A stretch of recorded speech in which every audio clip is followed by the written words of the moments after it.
Gusto namang silipin ng House Squad Committee ng Kamara ang posibilidad na ginamit bilang reward money sa war on drugs ang intelligence funds noon ni dating Pangulong Rodrigo Duterte. Yan ang pampagising na balita ni Ria Fernandez. Para sa mga nagdaang presidente, si dating Pangulong Rodrigo Duterte ang may pinakamalaking alokasyon ng confidential at intelligence funds.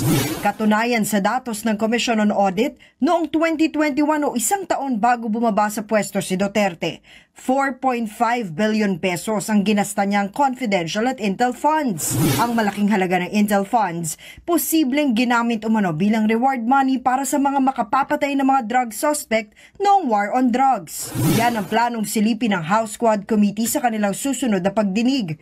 Ayon sa co-chairperson ng komite na si Santa Rosa Laguna District Representative Dan Fernandez, nararapat lang itong silipin matapos ibulgar ni dating PCSO General Manager Rowena Garma na sa Malacanang umano nang galing ang pondo noong Duterte drug war. There are operations being implemented by the administration or former administration o kahit ngayong administration na kapag police operation o kaya military operation, gagamit ka ng intel fund. So, we need to find out saan talaga kinuha yung pera. And we're pretty sure doon yun sa intel fund.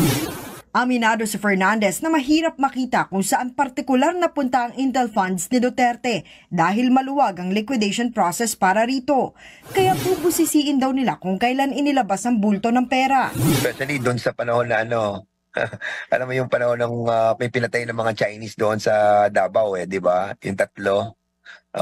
Baka doon nanggaling, hindi yung moment na tinransfer.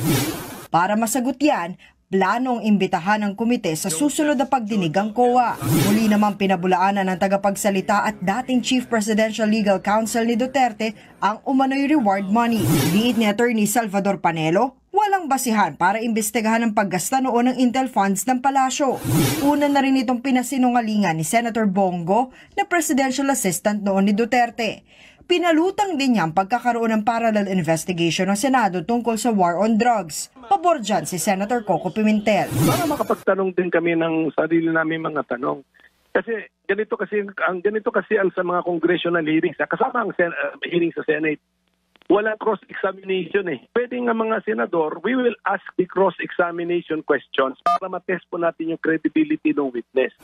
Samantala, 6 na personalidad ang kakasuhan ng PNP-CIDG matapos mabanggit sa Quad Committee kaugnay sa pagkamatay ni dating PCSO Board Secretary Wesley Barayuga noong 2020. Kabilang sa sasampahan ng mga reklamong murder at frustrated murder, sina Police Lieutenant Colonel Santi Mendoza at Nelson Mariano na umano'y kumontak sa gunman. Kakasuhan din ang di pa pinapangalan ng gunman. Gayon din si dating PCSO General Manager Rowena Garma, dating NAPOLCOM Commissioner Edelberto Leonardo at ang dati nilang tauhan na si Sergeant Jeremy Kausapin alias Tok. Iniimbestigahan din kung konektado ba ang pagpatay kay Barayuga sa pagpatay kay dating Tanawan Mayor Antonio Halili noong 2018. Gaya ng pagpatay kay Barayuga, isiniwalat din ni Garma na may mga pulis umanong sangkot sa pagpatay sa alkalde. Nagbabalita mula sa Frontline, Ria Fernandez, News 5.